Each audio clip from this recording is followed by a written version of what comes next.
નમસ્કાર નમસ્કાર નમસ્કાર. કેમ છો બધા? મજામાં ને? એમસીક્યુ જોયા ત્રીજા ચેપ્ટરના અને પાંચમું ચેપ્ટર પણ ચાલુ કરીને આવ્યું છે. મારી સાથે સાથે તમે અમને તૈયાર કરતા જાઓ. મેં પીડીએફ ફાઇલ પણ તમને મોકલી દીધી છે અને પીડીએફ ફાઇલની અંદરથી કયા કયા પ્રશ્નો આપણે તૈયાર કરવાના છે એ પણ મિત્રો હું તમને ત્યાં કરીશ. તો આજનો મહત્વનો પ્રશ્ન મિત્રો એ છે નિયમિત સમાન ચુંબકીય ક્ષેત્રમાં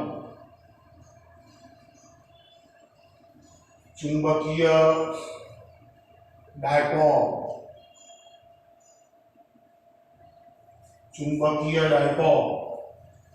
એટલે મિત્રો શું થાય? ચુંબક. ચુંબકીય ડાયપોલ મૂકતા તેના આવર્તકાળનું સૂત્ર તારવવાનું છે. આવર્તતા જોઈતી હોય, આવૃત્તિ જોઈતી હોય, એની કોણીય આવૃત્તિ જોઈતી હોય તો મિત્રો બિલકુલ સરળ છે કે માની લઈએ કે આ રહ્યું આપણું સમાન ચુંબકીય ક્ષેત્ર છે.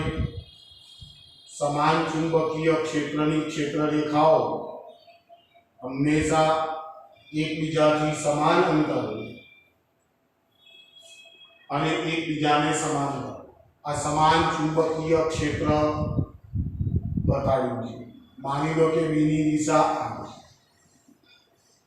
હવે આની અંદર હું એક ચુંબકીય ડાયપોલ મૂકું છું. એક ચુંબકીય સોય.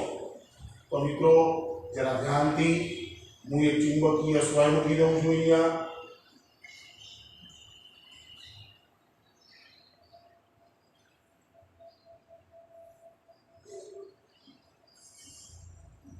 મિત્રો આ એક ચુંબકીય સોય.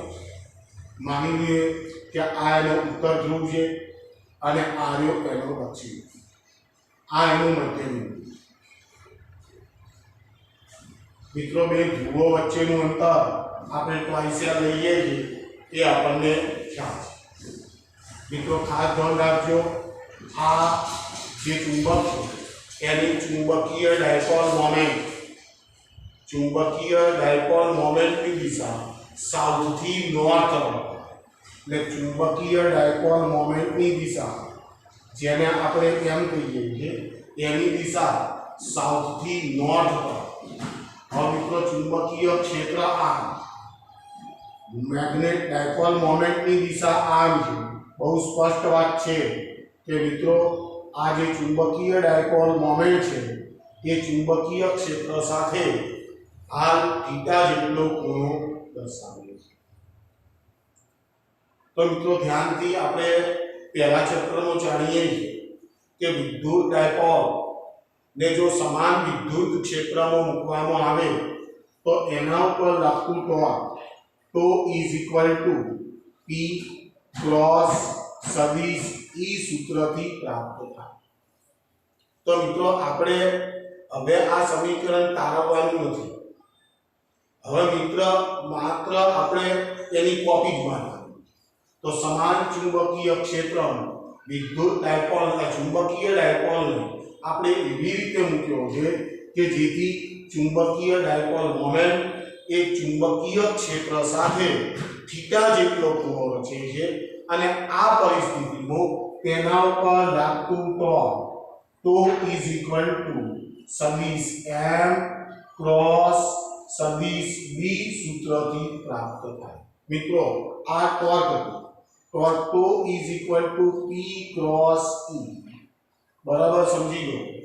આ વિદ્યુત ડાયપોલ મોમેન્ટ છે તો આ ચુંબકીય ડાયપોલ મોમેન્ટ છે.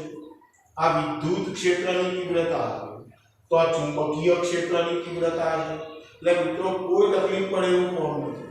ધેરફોર તેનું મૂલ્ય is equal to mb sin theta. જો થીટા ઇઝ ઇક્વલ ટુ સદિશ m અને સદિશ b વચ્ચેનો ખૂણો છે, જ્યારે m અને b વચ્ચે થીટા જેટલો ખૂણો હોય તે વખતે એના ઉપર લાગતું ટોર્ક તો is equal to mb sin theta આપણને પ્રાપ્ત થતું. હવે મિત્રો ખાસ ધ્યાન રાખજો, આ ડાયપોલ જે છે એ ડાયપોલ ઉપર લાગતું જે ટોર્ક છે આ રીતો એ ટોર્કના કારણે આ ડાયપોલ જે છે એ ડાયપોલ અહીંયાથી આમ ભ્રમણ કરે.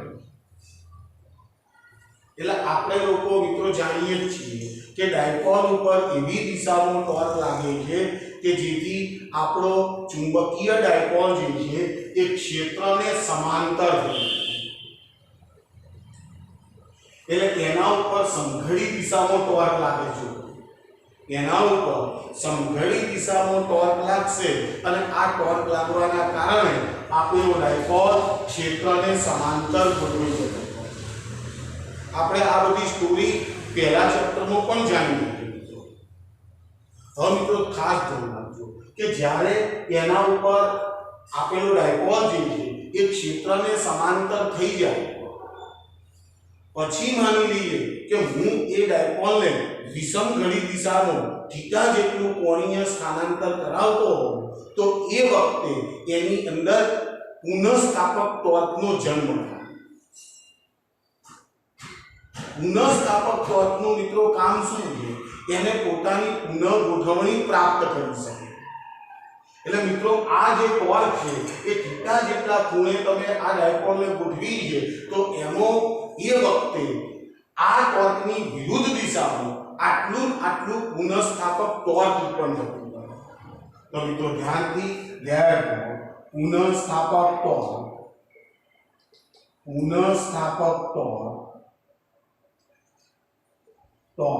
to is equal to minus mb into sin theta. તો to is equal to minus mb into sin theta. હવે મિત્રો આપણે આવર્તકાનું સૂત્ર જે તારવવું છે તો torque to is equal to I into alpha is equal to minus mb into sin theta. F બરાબર m. બળના કારણે પદાર્થનો રેખીય પ્રવેગ જન્મે અને ટોર્કના કારણે પદાર્થનો કોણીય પ્રવેગ જન્મે.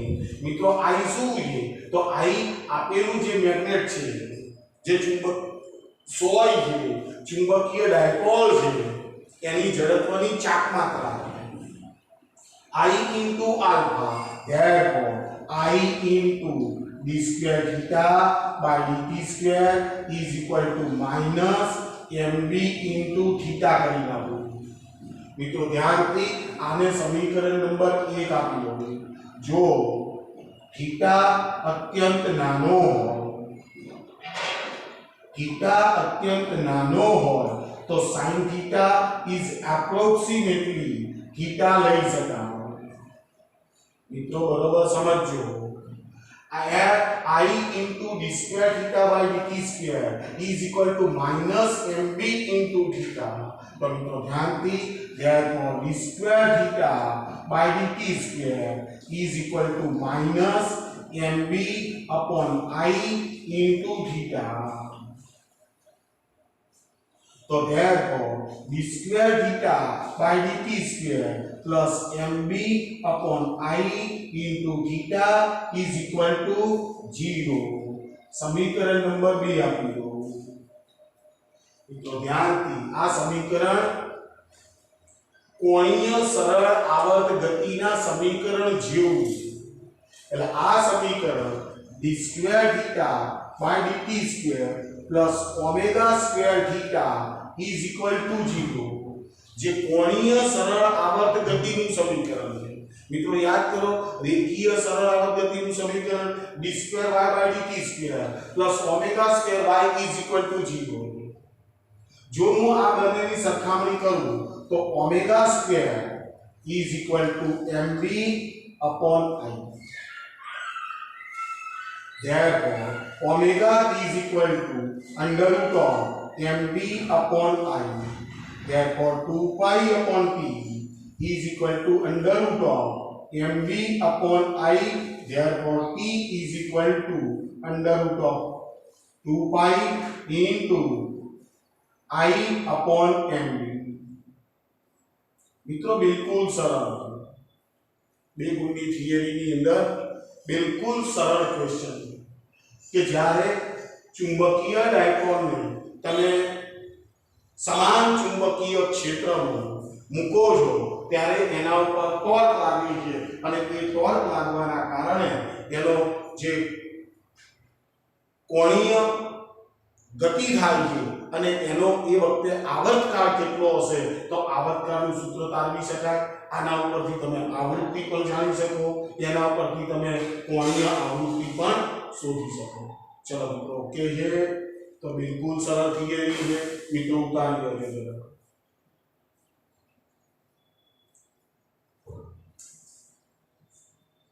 અને ખૂબ અગત્યની વાત મિત્રો, પહેલું ચેપ્ટર અને પાંચમું ચેપ્ટર यानी कंपेरिजन विद्युत डायपोल અને ચુંબકીય ડાયપોલ. મિત્રો એ પહેલા એક બીજી ચર્ચા કરું છું, બરાબર ધ્યાનથી સમજી લો. નિયમિત ચુંબકીય ક્ષેત્રનો ચુંબકીય ડાયપોલ મુકતા તેના આવર્તકાળનું સૂત્ર આપણે તાર્યું. હવે મિત્રો આપણે લોકો જાણીએ છીએ કે જ્યારે સમાન ચુંબકીય ક્ષેત્રમાં જ્યારે કોઈ ચુંબકીય ડાયપોલ મૂકવામાં આવે ત્યારે એના ઉપર ટોર્ક લાગશે અને ટોર્ક લાગવાના કારણે એ ચુંબકીય ક્ષેત્રને સમાંતર ગોઠવી જશે. મિત્રો ધ્યાન રાખો, માની લઈએ કે આપણી પાસે આ સમાન ચુંબકીય ક્ષેત્ર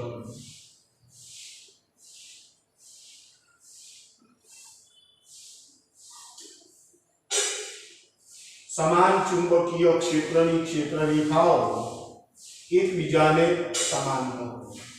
હવે મિત્રો ધ્યાનથી સમજવા પડે. માની લઈએ કે આપણે અહીં ઘડી એક વિદ્યુત ડાયપોલ મૂકેલો. આ વિદ્યુત ડાયપોલ છે જેનો સાઉથ ધ્રુવ છે, આ રહ્યો એનો નોર્થ ધ્રુવ. મિત્રો આ બરોબર ધ્યાનથી સમજી લો. આ એનું કેન્દ્ર, ડાયપોલના બે ધ્રુવો વચ્ચેનું અંતર આપણે ટોર્સલ લીધી. બરાબર છે. ડાયપોલ મોમેન્ટની દિશા જે છે એ ડાયપોલ મોમેન્ટની દિશા m આમ હશે. હવે મિત્રો એમના વચ્ચેનો જે ખૂણો છે એ ખૂણો અહીંયા મેં થીટા દર્શાવ્યો.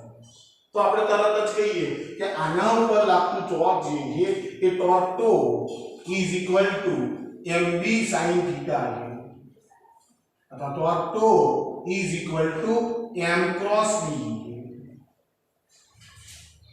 હવે ડાયપોલ મોમેન્ટની દિશા આમ થઈ, ચુંબકીય ક્ષેત્રની દિશા આમ થઈ, તો એનાથી બનતું જે સમતલ તૈયાર થાય એ સમતલ ઉપર તમે જમણા હાથની. હવે મિત્રો આપણે જાણીએ છીએ કે આપણે ટોર્ક શોધવાનું છે. ટોર્ક તો સૂત્ર તૈયાર છે. માની લઈએ કે આપણે આ જે ડાયપોલ છે ચુંબકીય ડાયપોલ એની પ્રારંભિક સ્થિતિ થીટા હોય છે અને થીટા 1 માંથી હું એનું કોણીય સ્થાનાંતર થીટા 2 જેટલું કરું છું, તો એ દરમિયાન એના પર કાર્ય થશે અને એ કાર્ય જે એ કાર્ય આપેલા ચુંબકીય ડાયપોલમાં સ્થિતિ ઊર્જા સ્વરૂપે એટલી ઊર્જા સંગ્રહિત થશે. તો મિત્રો હું એ કાર્ય શોધું છું. therefore w is equal to integration of theta 1 to theta 2 to into d. આપણે પહેલા ચેપ્ટરમાં શોધે. therefore w is equal to integration of theta 1 to theta 2 into mb sin theta into d theta. mb ને બહાર કાઢી નાખો. therefore w is equal to mb બહાર નીકળી ગયા, sin theta નું સંકલન minus cos theta અને theta 1 to theta upper limit માંથી લોઅર લિમિટ બાદ કરીએ તો મિત્રો આપણે સૂત્ર ખબર જ છે. therefore w is equal to mb into cos theta 1 minus cos theta। આપણે પહેલા ચેપ્ટરમાં મિત્રો આ સૂત્ર છે, પેલો વિદ્યુત ડાયપોલ હતો, આગળ આપણો ચુંબકીય ડાયપોલ છે। હવે મિત્રો ખાસ ખૂબ અગત્યની વાત, એમસીક્યુ પ્રશ્નો માટે આ ખૂબ અગત્યનું મિત્રો બરોબર ધ્યાનથી સમજી લો કે જ્યારે વિદ્યુત ચુંબકીય ડાયપોલ જે છે એ ચુંબકીય ડાયપોલ ઉપર ટોર્ક લાગે તો ટોર્ક લાગવાના કારણે આપેલો ચુંબકીય ડાયપોલ ભ્રમણ કરી અને ચુંબકીય ક્ષેત્રને આ રીતે સમાંતર આ હવે ડાયપોલ મોમેન્ટની દિશા આમ થશે, ચુંબકીય ક્ષેત્ર પણ આમ છે, એટલે આ પરિસ્થિતિમાં થીટા ઇઝ ઇક્વલ ટુ 0। મિત્રો ખાસ ધ્યાન રાખજો, આ પરિસ્થિતિમાં ડાયપોલ મહત્તમ સ્થાયી અવસ્થામાં, આ સ્થિતિમાં આપણો ચુંબકીય ડાયપોલ મહત્તમ સ્થાયી અવસ્થામાં છે। તો મિત્રો પ્રશ્ન એ છે કે જ્યારે આપણો ડાયપોલ મહત્તમ સ્થાયી અવસ્થામાં હોય એ વખતે એના પાસે સ્થિતિ ઊર્જા કેટલી? મિત્રો ખૂબ અગત્યનો પ્રશ્ન। તો મિત્રો બરાબર ધ્યાનથી સમજી જાઓ કે માની લઈએ કે આ રહ્યું આપણું ચુંબકીય ક્ષેત્ર છે, સમાન ચુંબકીય ક્ષેત્ર, એની અંદર જે ડાયપોલ છે એ ડાયપોલ આ એનો ઉત્તર ધ્રુવ છે અને આ માની લો કે એનો દક્ષિણ। હવે ડાયપોલ મોમેન્ટની દિશા એમની દિશા આમ થશે, આ બીની દિશા તો આમ છે। તો મિત્રો ધ્યાનથી બરાબર સમજો, જ્યારે ડાયપોલ ચુંબકીય ક્ષેત્રને લંબ રૂપે ગોઠવવામાં આવે એ વખતે એની સ્થિતિ ઊર્જા આપણે શૂન્ય સ્વીકાર, આ બરોબર ધ્યાનથી સમજો। આ પરિસ્થિતિની અંદર વિદ્યુત ડાયપોલની સ્થિતિ ઊર્જા શૂન્ય છે। હવે આપણો ડાયપોલ કયો આવે છે? મહત્તમ સંતુલિત સ્થિતિમાં આવે છે। તો મિત્રો ધ્યાનથી યાની થીટા 1 અને થીટા 2 ની કિંમત આપણે અંદર મૂકી દઈએ। તો મિત્રો ધ્યાનથી W is equal two RMB into cos theta 1 એટલે 90 સ્થિતિ minus cos 0, therefore W is equal to મિત્રો ધ્યાનથી MB m ના m cos 90 ની કિંમત એ તો 0, cos 0 એની કિંમત 1, જવાબ આવશે મિત્રો minus MB is equal to આટલું કાર્ય થશે અને એ કાર્ય જેટલી ઊર્જા મીન્સ માઈનસ MB જેટલી વિદ્યુત સ્થિતિ ચુંબકીય સ્થિતિ ઊર્જા આ ચુંબકીય ડાયપોલમાં આ પરિસ્થિતિમાં હશે। હવે મિત્રો માની લો કે એના કરતા ઉલટું વિચારો, આ જે ચુંબકીય ડાયપોલ છે એ ચુંબકીય ડાયપોલને માની લો કે આ ઉત્તર ધ્રુવ છે, આ દક્ષિણ ધ્રુવ છે, ચુંબકીય ક્ષેત્ર તો આમ જ છે પણ ચુંબકીય ડાયપોલ મોમેન્ટ એમની દિશા આમ થશે। મિત્રો બરોબર ધ્યાનથી સમજો, થીટા ઇઝ ઇક્વલ ટુ હવે 180 મહત્તમ અસ્થાયી અવસ્થા સ્થિતિ, તો થીટા ઇઝ ઇક્વલ ટુ 180 બરાબર છે મિત્રો। તો મિત્રો ધ્યાનથી 180। હવે મારો પ્રશ્ન એ છે કે આના પાસે સ્થિતિ ઊર્જા કેટલી હોય? તો થીટા 1 ની કિંમત આપણે 90 લઈ છે અને થીટા 2 ની કિંમત 180 મૂકી છે। 90 ની કિંમત તો 0 થઈ જવાની, 90 ની કિંમત તો 0 થઈ જવાની, આ 90 ની કિંમત 0 છે, cos 180 એટલે માઈનસ માઈનસ પ્લસ, તો આ પરિસ્થિતિમાં u ઇઝ ઇક્વલ ટુ એની પાસે મહત્તમ સ્થિતિ ઊર્જા છે, u is equal two m into v। તો મિત્રો ખાસ આ બાબતનું ધ્યાન રાખજો કે ભાઈ આ મેગ્નેટને જ્યારે ચુંબકીય ક્ષેત્રને તમે લંબ રૂપે રાખો છો m અને b વચ્ચેનો ખૂણો જ્યારે θ ઇઝ ઇક્વલ ટુ 90 હોય એ વખતની સ્થિતિ આપણે સ્થિતિ ઊર્જાની કિંમત શૂન્ય સ્વીકારી લઈએ। અને એ વખતે આ એમસીક્યુ પ્રશ્નો સોલ્વ કરતી વખતે મિત્રો આ બાબતને ખાસ ધ્યાન રાખજો. ચલો મિત્રો આગળ વધીએ છીએ અને ખૂબ અગત્યનો પ્રશ્ન વારંવાર પરીક્ષાની અંદર જે પરીક્ષાનો પ્રશ્ન પૂછાય છે વિદ્યુત ડાયપોલ અને ચુંબકીય ડાયપોલની સરખામણી. વિદ્યુત ડાયપોલ અને ચુંબકીય ડાયપોલની આપણે સરખામણી કરવાની છે. મિત્રો ઘણી વખત આપણને પ્રશ્નપત્રમાં આવા પ્રશ્નો પૂછાયેલા છે. વિદ્યુત ડાયપોલ અને ચુંબકીય ડાયપોલના 4 સૂત્રો છે.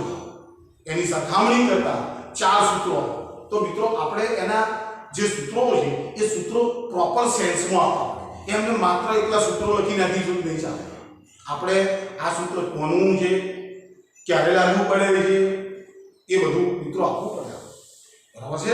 તો મિત્રો ધ્યાનથી આ બાજુ છે આપણો વિદ્યુત ડાયપોલ અને સામે આ છે ચુંબકીય ડાયપોલ. હવે મિત્રો બધા સૂત્રો આપણે જાણીએ છીએ. મિત્રો ખાસ ધ્યાન રાખજો વિદ્યુત ડાયપોલ અને ચુંબકીય ડાયપોલ. મિત્રો એક ખાસ નાનકડી વાત કે આ છે આપણો ગજિયો ચુંબક, આ એનો ઉત્તર ધ્રુવ, આ એનો દક્ષિણ. તો મિત્રો આની ચુંબકીય ક્ષેત્ર રેખાઓ, આમાંથી ચુંબકીય ક્ષેત્ર રેખાઓ બધી બહાર નીકળે. આમાંથી ચુંબકીય ક્ષેત્ર રેખાઓ બધી અંદર જતી. આમ થઈ આ ચુંબકીય ક્ષેત્ર રેખાઓ અને અંદરના વિસ્તારો એ સાઉથથી નોર્થ તરફ જતી હોય એ આગળ આપણે ચર્ચા કરી. આ જે ચુંબકીય ડાયપોલ છે એની લંબાઈ આપણે ટ્વાઇસ એમ લઈએ. બરાબર છે? હવે એની નીચે એક્ઝેક્ટ જો અહીં ગાડી આયો ધન છે પ્લસ અને આ છે માઈનસ. આવું છે કારણ કે ધન વિદ્યુત ભાગની અંદરથી ક્ષેત્ર રેખાઓ બધી બહાર નીકળે. તો આમાંથી બહાર એ જ પ્રમાણે આની ક્ષેત્ર રેખાઓ જે છે એ બધી અંદર. બરાબર છે? અહીંયાથી વિદ્યુત ક્ષેત્ર રેખા અહીંયા. એ જ પ્રમાણે આની વિદ્યુત ક્ષેત્ર રેખા પ્લસમાંથી નીકળી ઋણનો વિરામ પણ બંધ ધારા રચતી નથી. આ ખાસ ધ્યાન રાખજો. એટલે આપણે વિદ્યુત ડાયપોલ અને ચુંબકીય ડાયપોલ જોઈએ એના વચ્ચેનું અંતર અને વિદ્યુત ડાયપોલ વચ્ચેનું અંતર, બે વિભાગ વચ્ચેનું અંતર આપણે ટ્વાઇસ. તો મિત્રો આ બધી વસ્તુઓ એ નિયમ છે. આ ચુંબકીય ડાયપોલ છે, આ વિદ્યુત ડાયપોલ છે. તો મિત્રો પહેલી વસ્તુ જો આની અંદર વિદ્યુત ડાયપોલ મોમેન્ટ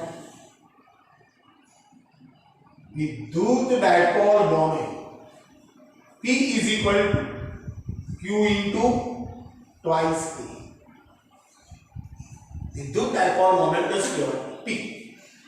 કોઈ પણ એક વીજભારનું મૂલ્ય ગુણ્યા તેમના વચ્ચેનું અંતર. તો વિદ્યુત ડાયપોલ મોમેન્ટ છે. તો સામે મિત્રો ધ્યાનથી આ છે ચુંબકીય ડાયપોલ મોમેન્ટ. ચુંબકીય ડાયપોલ મોમેન્ટ જેને m વડે દર્શાવે. તો કોઈ પણ એક ધ્રુવનું મૂલ્ય મીન્સ ધ્રુવાંક. મિત્રો આપતા ગયા લેક્ચરમાં મેં કીધું છે ધ્રુવાંકને આપણે શેના વડે બતાડ્યા છે? p વડે. તો m is equal to p into twice m. હવે પણ મિત્રો ખાસ ધ્યાન રાખજો વિદ્યુત ડાયપોલ મોમેન્ટની દિશા -q થી +q. આની દિશા વિદ્યુત ડાયપોલ મોમેન્ટની દિશા -q વિજભાગથી +q વિજભાગ. અને આની દિશા જે છે દિશા સાઉથ થી નોર્થ. મિત્રો આની દિશા સાઉથ થી નોર્થ ડાયપોલ મોમેન્ટની આ વિદ્યુત ડાયપોલ મોમેન્ટની દિશા નોર્થ અને નેગેટિવ ચાર્જ થી પોઝિટિવ. તો મિત્રો એક સૂત્ર તો તૈયાર થઈ ગયો. તો મિત્રો આવા 4 સૂત્રો તમારે આપવાના હોય પરીક્ષામાં. પણ હું તમને ઘણા બધા સૂત્રો આપું. હવે મિત્રો જાણો વિદ્યુત શાસ્ત્ર જે છે એમાં જે અચળાંક છે એ k = 1/4π એપ્સિલોન નોટ છે. आयो अचळांक विद्युत शास्त्रનો अचळांक ये प्रमाण चुंबकीय शास्त्रનો अचळांक जे છે k μ0/2 हारो अचळांक मित्रों बे सूत्रों खूब अगत्यना छे बराबर ध्यानथी नंबर 2 जोजो विद्युत डायपोल नी अक्ष पर विद्युत क्षेत्र विद्युत डायपोल नी अक्ष पर विद्युत क्षेत्र मित्रों ध्यान थी E is equal to twice kp upon r cube અને સદિશ કોણ હતું એકમ સદિશો તો k કેટલો લેવાનો 1/4 પાઈ એપ્સિલોન હવે અહીં કઈ મિત્રો ધ્યાનથી અહીં કઈ ચુંબકીય ડાયપોલની અક્ષ પર चुंबकीय क्षेत्र B is equal to मित्रों बिल्कुल आनी कॉपी में देंगे तो बगड़ो एम नो एम आ के एम नो एम डायपोल मोमेंट की जगह चुंबकीय डायपोल मोमेंट भाग r क्यूब इनटू एकम सदिशो आ सदिश मित्रों હું તમને યાદ કે આપણે જે થિયરી ભણ્યા પહેલા ચેપ્ટરમાં એની અંદર r plus cube r minus cube બરાબર આ બંને વચ્ચેનું અંતર આપણે ટ્વાઇસ લીધેલું ટ્વાઇસ હવે આપણે અંદર p બિંદુ પાસે વિદ્યુત ક્ષેત્રની તીવ્રતા શોધો તો મિત્રો હવે આની જગ્યા ઉપર અહીંયા હું ચુંબકીય ડાયપોલ મૂકું તો આ નોર્થ થઈ ગયો આ તો અહીં કરી આની એની અક્ષ અહીં અને જો અહીંયાથી આમ જો તો આ બીજું રેખા ખ્યાલ એટલે મિત્રો खूब अगत्यना सूत्रों है बराबर समझी અને તૈયાર કરો ચલો એ પ્રમાણ ત્રીજો विद्युत डायपोल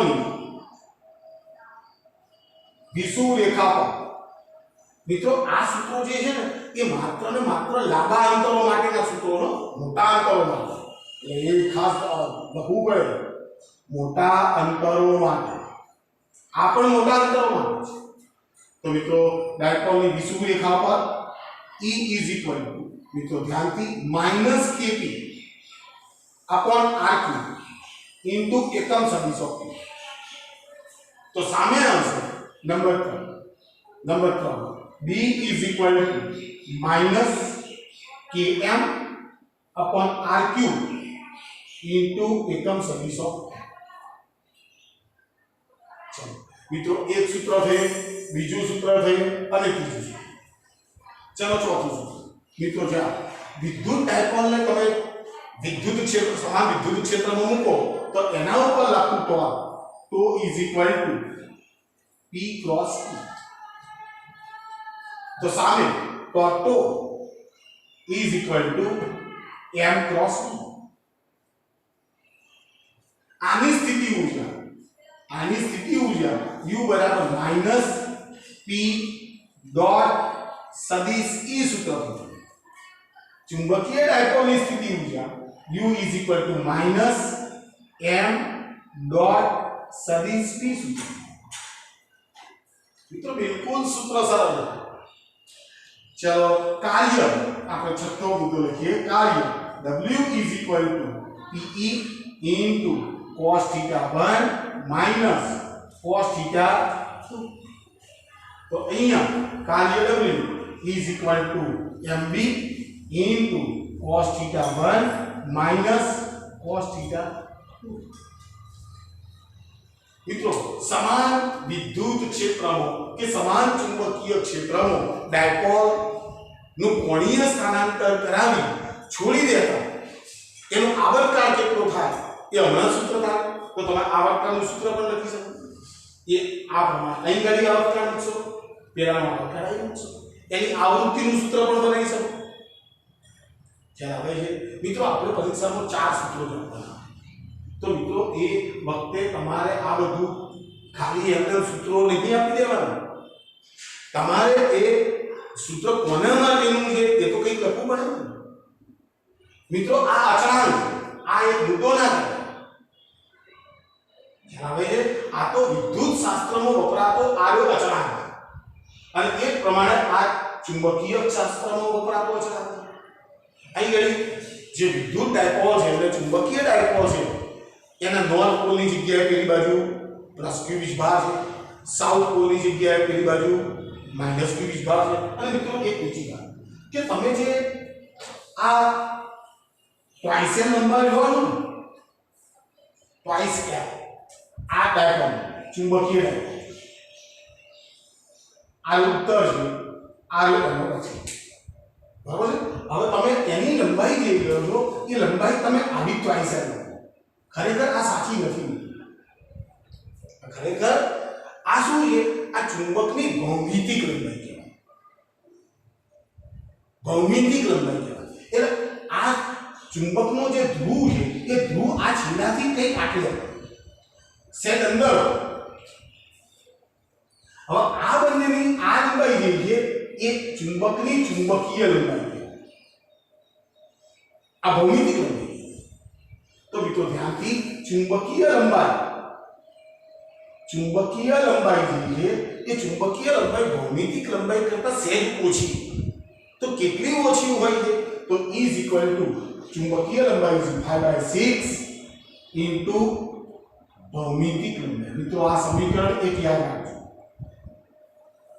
5/6 ઇન્ટુ ભૌમિતિક લંબાઈ. તો મિત્રો ઓકે, આજે મેં સારા પ્રશ્નો આપી દીધા છે. બરાબર તૈયાર કરજો.